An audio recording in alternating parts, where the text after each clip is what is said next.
You know you're a true history buff when you're still mourning the loss of the Library of Alexandria. And who could blame you? This behemoth of a library is thought to have housed between 200,000 and 700,000 books, making it one of the largest libraries of the ancient world. Sadly, it was tragically destroyed, not once, but twice, since the library was divided into two branches. The first was located at the Royal Palace in Alexandria, meeting its end when Julius Caesar set fire to the ships in the harbor and the fire spread to the library. The second branch was in the Temple of Serapis, but when Roman Emperor Theodosius ordered all pagan temples to be destroyed, the world lost the last remnants of Alexandria's great library. Greatness takes time. Case in point, the Cathedral of Santa Maria del Fiore took over 140 years to complete. With over 4 million bricks, weighing over 40,000 tons and towering 10 stories high over Florence, Italy, this iconic landmark is the largest masonry structure in the world.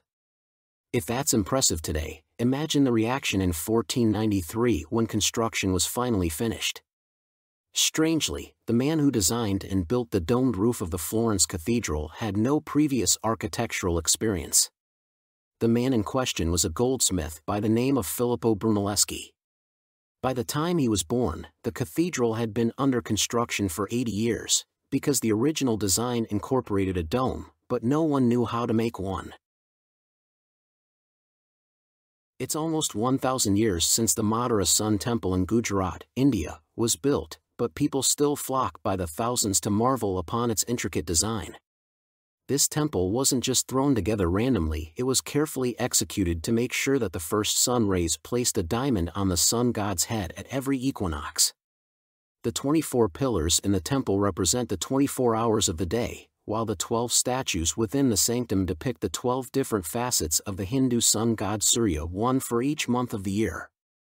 And if that wasn't impressive enough, the temple stands on 364 elephants to represent the number of complete days in a year. St. Basil's Cathedral, now there's a sight for sore eyes.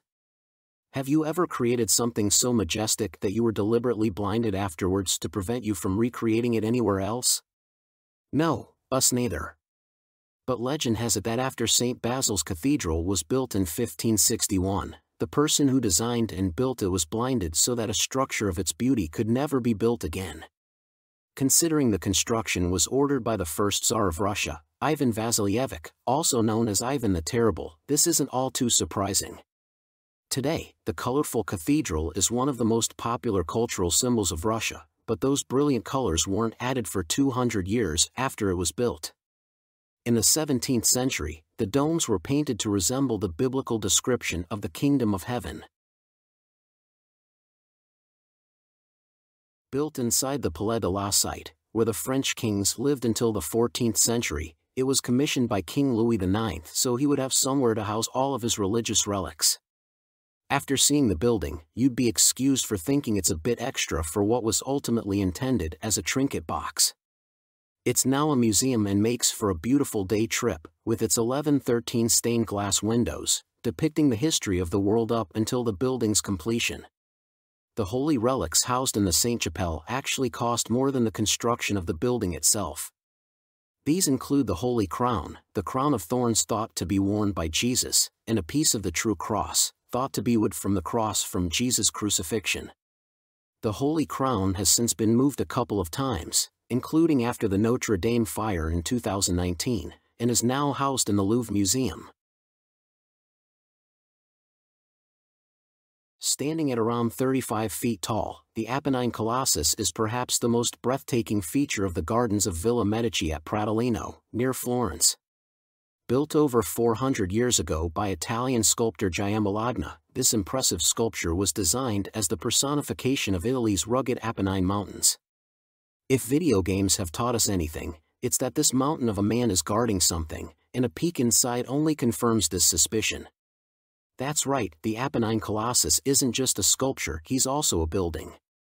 In the upper part of his body and head is a secret compartment containing a number of rooms with frescoes and fountains moved by hydraulic mechanisms. There's even a fireplace that would have blown smoke from the giant's nostrils. It took well over 6,000 years to be discovered, but in 1991, a season of drought revealed a mysterious circular structure in the farmland near Goseck, Germany, captured by archaeologist Otto Brasch via aerial photography. The mysterious circle was found to stretch 75 meters across, with 2 palisade rings containing entrances aligned with sunrise and sunset on winter solstice days and 2 smaller entrances aligned with the summer solstice. Clearly, this structure was no accident. One of the best preserved solar observatory structures, the Goseck Circle dates back to 4900 BC and appears to have remained in use until around 4700 BC.